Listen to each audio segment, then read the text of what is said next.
긴급상황, 금쪽 같은 레포트. 안녕하세요. 금쪽 박사 박구미. 금쪽 PD입니다. 반갑습니다, 피디님. 네, 오랜만에 뵙네요. 자, 오늘 그러면 어떤 금쪽 같은 포트를 가지고 오셨을까요? 오늘은 제가 금쪽 같다 못해 아주 끔찍한 끔찍하다고요? 이 아니라 오늘은 조금 말 잘 듣는 포트폴리오를 가져와 봤는데요. 다행이군요. 이번 포트폴리오를 제가 한번 소개해드리겠습니다. 40대 중반의 공격 투자형 성향을 갖고 계신 분입니다. 그리고 매입 금액은 총 8,300만 원. 오, 맞네요. 네, 근데 이분은 주식 투자 경험이 꽤 있으신 것 같아요. 지금 현재 수익률은 36% 정도고 이분은 특이하게 포트폴리오 리밸런싱 관련해가지고 상담을 요청해 주셨습니다. 이야, 벌써 리밸런싱 관련 질문을 주시는군요. 수익률도 36%고요. 확실히 우리 현대차증권의 고객님들께서는 자산관리도 잘하시고 투자도 잘하시는 것 같습니다. 네, 맞습니다. 수익률 좋으신 분들이 참 많아요. 네. 이렇게 잘하고 계신데도 우리가 여기에 조금 더 도움이 될 수 있을 만한 것들이 없을까 한번 살펴보겠습니다. 자, 포트를 보면서 한 진단 한번 내려보겠습니다. 자, 먼저 첫 번째는 딱 보자마자 이 이유 여하를 불문하고 우리 투자자들의 목표는 수익률이죠. 네. 자, 수익률이 너무 좋습니다. 그래서 이런 건 축하해드려야죠. 축하드립니다. 네, 올해도 2025년에도 이런 좋은 수익률 기대해 보도록 하겠습니다.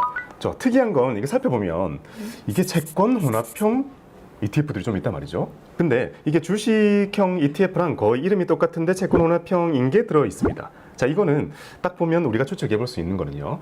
자, IRP와 BC 계좌는 안전자산 30%를 채워야 하는 의무가 있단 말이죠. 그럼 보통 이거를 채권형 자산으로 채우시는 분들도 많이 있지만 주식을 담을 수 있는 방법도 있습니다. 어떡해요? 그게 바로 채권 혼합형 ETF를 담는 건데요. 자, 채권 혼합형 ETF는 안전자산으로 분류가 되지만 그 속을 열어보면 주식과 채권이 섞여 있는 거죠.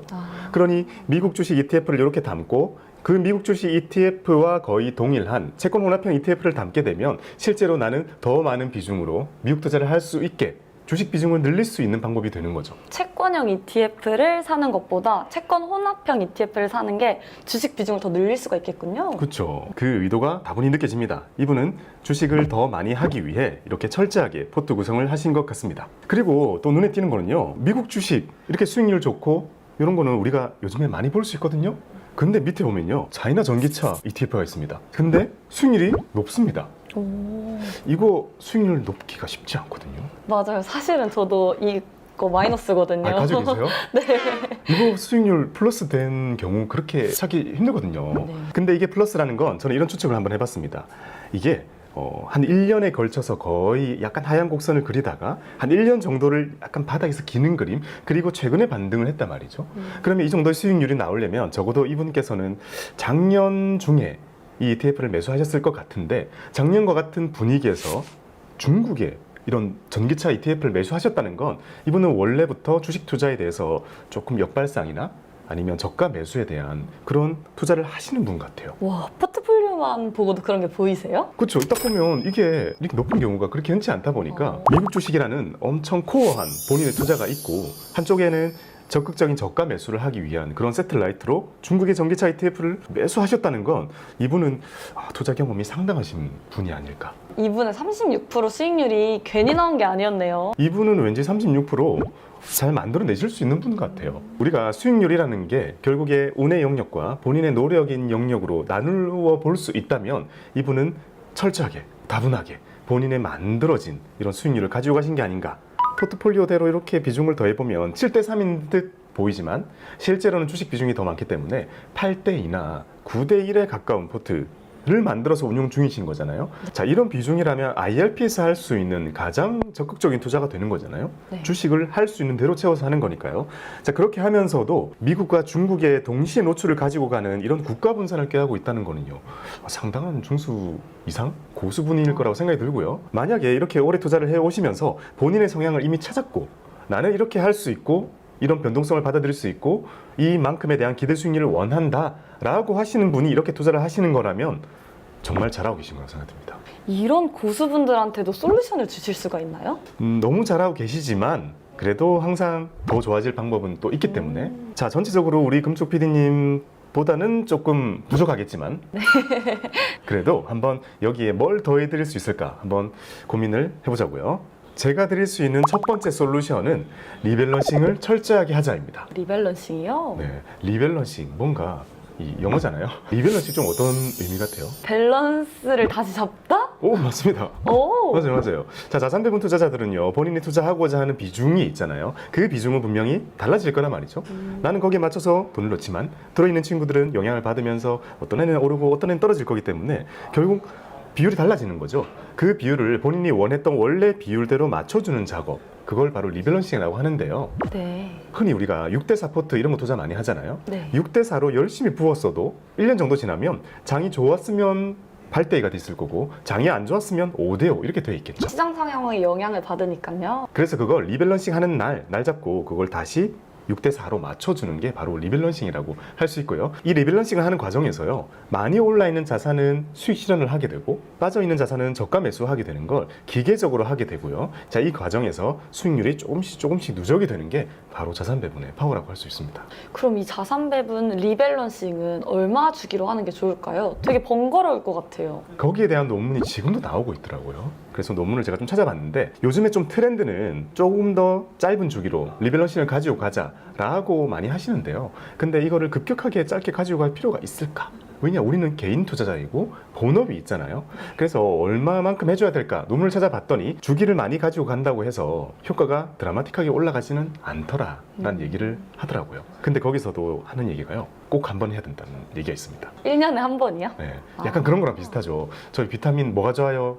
물어보면 그런 거 생각하지 말고 잘 챙겨 드시긴 하세요.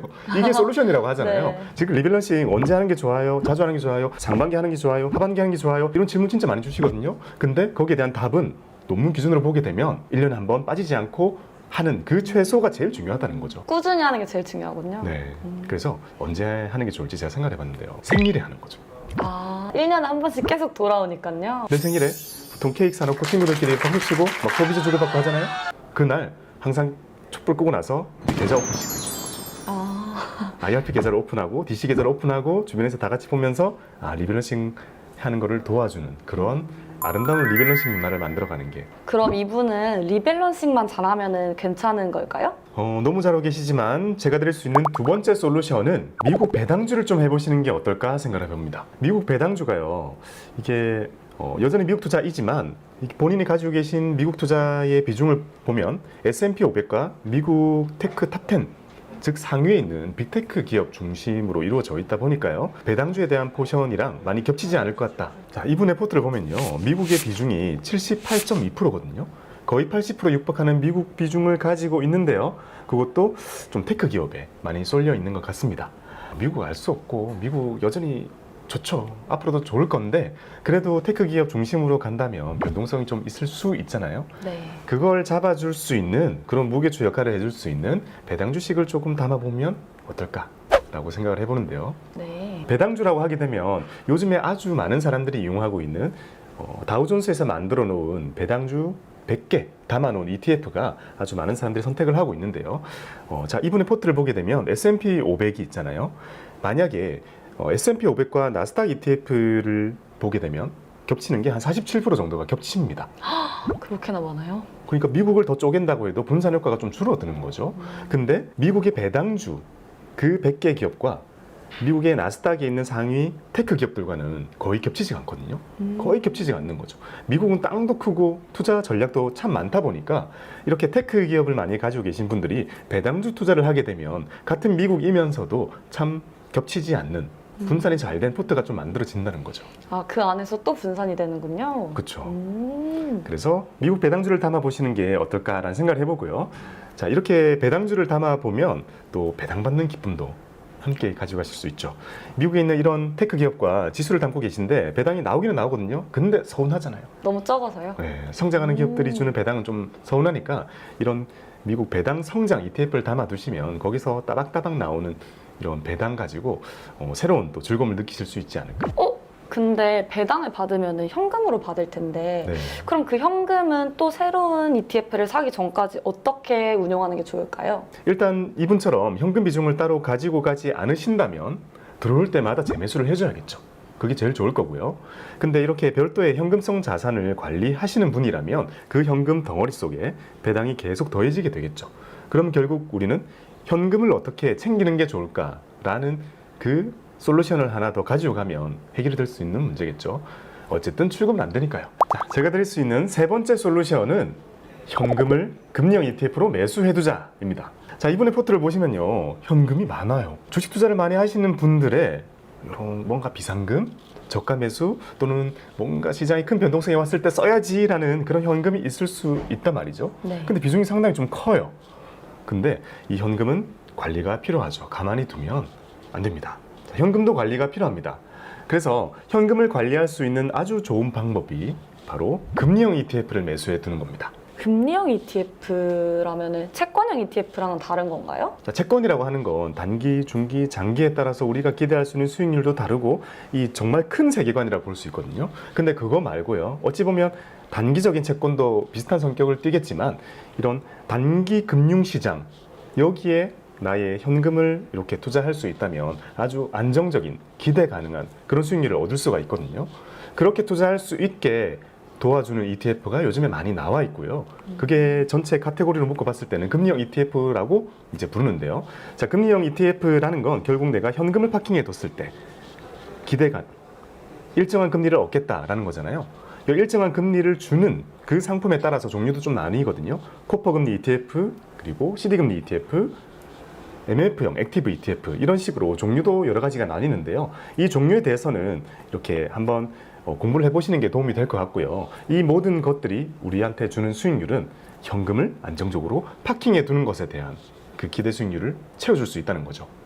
그래서 자, 금리형 ETF 참 좋거든요. 우리가 ETF 순위 쭉 늘려보면요, 위에 금리형 ETF가 상당히 많습니다. 그만큼 지금은 정말 많은 사람들이 이 금리형 ETF를 활용하고 있다라고 볼 수 있는 거죠. 그래서 우리도 적극적으로 활용했으면 좋겠다라고 생각이 들고요. 자, 이런 금리형 ETF가 가지고 있는 제가 생각하는 크리티컬한 단점이 하나 있거든요. 단점이 있나요? 현금을 ETF를 매수해 두는 거잖아요. ETF는 결국 주식시장에서 결제가 되기 때문에 내가 출금을 하려면 이틀이 필요하잖아요. 그러니까 그게 참 불편함을 줄 때가 있습니다. 하지만 생각해보면 우리는 노후자산을 관리하기 위한 DC 계좌와 IRP를 관리하잖아요. 어차피 출금이 없습니다.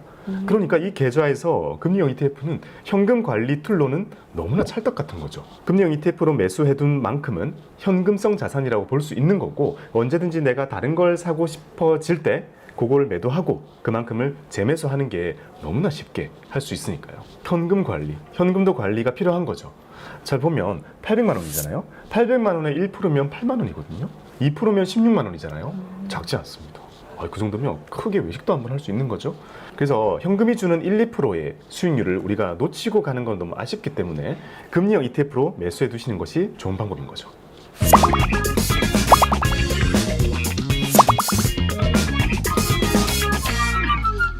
네, 이렇게 이번 의뢰인분의 솔루션도 한번 들어봤는데요.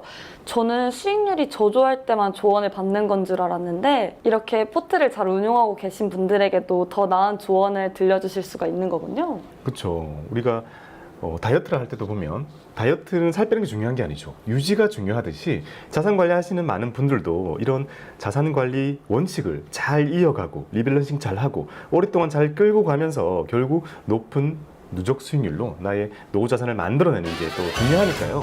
수익률 좋으신 분들도 도움이 되시지 않았을까라고 기대를 해봅니다. 오늘 금쪽 같은 넥포트는 여기까지입니다. 저희는 다음 시간에 또 인사드리겠습니다. 감사합니다. 감사합니다.